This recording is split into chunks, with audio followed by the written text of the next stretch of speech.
हूँ, एक ज़माने में पीएमओ में काम होता था 8 साढ़े 8 घंटे, प्राइम मिनिस्टर्स ऑफिस में। अब वहाँ पे चौबीसों घंटे बत्ती जलती है। और lot of people are very upset in India, और ये बात सच है चीमा साहब, मैं आपसे गलत नहीं बताऊंगा, झूठ क्या बोलना है इसमें। People are very upset in India because ये जो स्पीड है, जब गाड़ी आपकी 40-50 पे चल रही हो या 20-30 पे चल रही हो, सडनली एक बंदा है और वो कहे कि ये तो 250 पे चलेगी।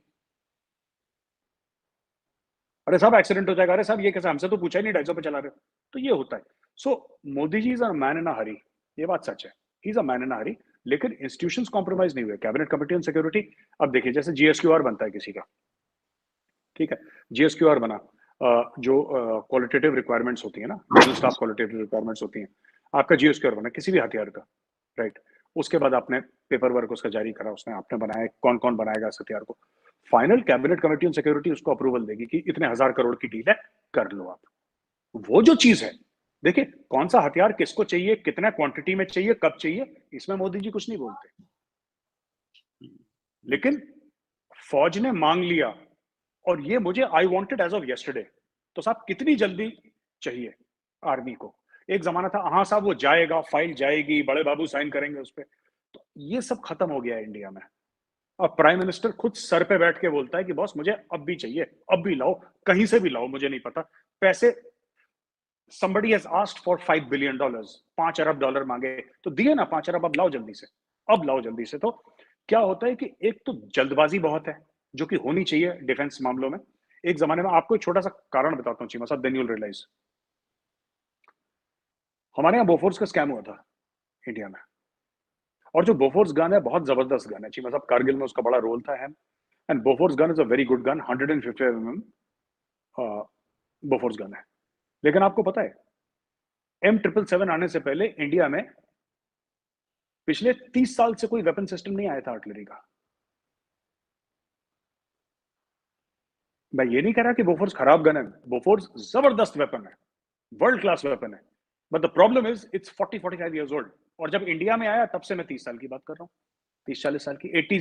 80s में हुआ था बोफोर्स का स्कैम, मुझे याद है जब इंडिया में आया था। तो बात यह है कि आर सिस्टम्स आर ओल्ड। अगर एक तरफ पाकिस्तान है, एक तरफ चाइना है, चाइना हम कहते हैं is the bigger threat, can we really afford कि बाबू के पास फाइल जाएगी, फिर बाबूजी सोचेंगे कि ठीक है मैं मंडे को आऊंगा? आज की तारीख में वो बाबू डर के मारे, जिसको साइन करना है ना फाइल में, वो सैटरडे संडे ऑफिस में सोता है। छोटी सी सब लोगों ने सोफे लगा रखे हैं, वहीं पे सो जाते हैं 3 घंटे की नैप लेके, फिर चाय कॉफी पी के मुंह धोते हैं वहीं पे फाइल। सबको ऐसा डंडा मार रखा है मोदी जी ने, मैं आपको बताऊं, भाग भाग के काम करते हैं सबके सब। And he is holding everybody accountable, he said people. India में हमने कभी नहीं सुना था कि सरकारी नौकरी भारत में मानी जाती थी कि बॉस एक बार आपकी सरकारी नौकरी लग गई फिर तो बल्ले बल्ले है life long. He said nothing doing. He also started another thing, lateral movement from corporate, lateral movement from corporate to government ministries। बोला फ्रेश ब्लड लाओ और स्पीड से काम करो। How can you work faster, how can you, rules हैं, नए कानून जो बनाने, पुराने कौन से कानून है जिनको हटाना है? ऐसे कई 100 कानून हैं जो इंडिया में थे जो कि हटा दिए, विच वर टोटली यूजलेस। तो ऐसी बात है कि चीमा साहब जब आप पुराने स्ट्रक्चर को चेंज करेंगे इतनी स्पीड से, राइट, जो आदत है 70 साल से पड़ी है, आप उसको चेंज करेंगे, तो जो लोग उस बेनिफिशियरीज थे उस स्ट्रक्चर के, उनको प्रॉब्लम होगी। Plus there will be a few mistakes also, human beings हैं आफ्टर ऑल, गलतियां होंगी। लेकिन बात यह है कि अब सिस्टम ने जमीन पकड़ ली है, अब ये स्पीड से भाग रहा है। तो हाँ ठीक है, प्लस माइनस है, हमारे गलतियां होती हैं, अभी भी होती हैं, इसमें कोई डाउट नहीं है। मैं सिर्फ एक छोटा सवाल करना चाहता हूँ इसमें, ये सप्लीमेंट्री था वह बिल की आखिरी सवाल। ये बताएं कि ये जल्दी क्या है मोदी साहब को? वो 2024 में वजीर आजम तो फिर आ रहे हैं, तो ये बार बार जो बात हो रही है जल्दी है उनको, वो बहुत जल्दी में है, वो काम बड़ा करना चाहते हैं, तो जल्दी क्या है? क्या वो समझते हैं शायद मुझे अगली बार ना मिले, या वो समझते हैं कि हम लेट हो चुके हैं, हमें हमारी कैपेसिटी ज्यादा, मतलब what is the logic behind this जल्दी? सिर्फ मोदी जी नहीं, उनकी टीम वाले भी ऐसे ही हैं। आप गडकरी जी को देखिए, नितिन गडकरी जी, उनको भी जल्दी है। वो वर्ल्ड रिकॉर्ड बना रहे हैं कि एक दिन में इंडिया सबसे फास्टेस्ट रोड्स बना रहे हैं। जयशंकर साहब वो एयरक्राफ्ट में सो रहे हैं, जयशंकर साहब स्लीपिंग इन द एयरक्राफ्ट, वो होटल तक जाते ही नहीं, वो एयरक्राफ्ट में सो के, उसी में नहा नू के, उसी में टाई वाई पहन के मीटिंग करके फिर एयरक्राफ्ट में सो जाते हैं कहीं और। वो उनका आया था कि इन 4 days ही हैड 36 मीटिंग्स और समथिंग लाइक दैट। 34 या 35-36 मीटिंग उन्होंने करी, 4 अलग अलग मुल्कों में घूम घाम के। ये मैं बता रहा हूं इनको, अमित शाह जी हैं home minister, he is also like that. These are very very very tough task masters. इनका और ये ऐसे ही थे वहां पे।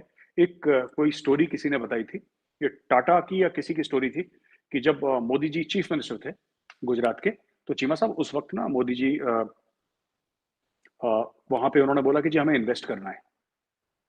तो एयरपोर्ट से लोग होटल जाते हैं, नहाते धोते हैं, अपना रेस्ट वेस्ट करते हैं, अगले दिन चीफ मिनिस्टर ऑफिस से कॉल आता है कि जी आप आ जाइए, तो फिर गाड़ी लेके आप सीएम ऑफिस में जाते हैं। ये मैंने सुना एक स्टोरी ना, मैंने इसका यूट्यूब पे भी है कहीं पे। तो अब पता नहीं है, शायद टाटा ग्रुप के साथ थी, किसके साथ पता नहीं, किसके साथ थी, I don't know. Modi ji chief minister बोला साहब हमें कोई फैक्ट्री डालनी है यहाँ पे, बड़ी फैक्ट्री, बिलियंस ऑफ डॉलर्स की इन्वेस्टमेंट। वो एयरपोर्ट पे उतरे हैं, उनको गाड़ी मिली है और बोला है कि साहब चीफ मिनिस्टर ने आपको बुलाया है। और जो जमीन थी, जो उनकी फैक्ट्री के लिए जमीन थी, मोदी जी वहां पे खड़े हुए थे एज चीफ मिनिस्टर। ये लोग आए, इन्होंने हाथ मिलाया और फिर इन्होंने बोला कि साहब वो जमीन के बारे में बात हुई, तो कहता खड़े तो इस जमीन पे आप बताओ क्या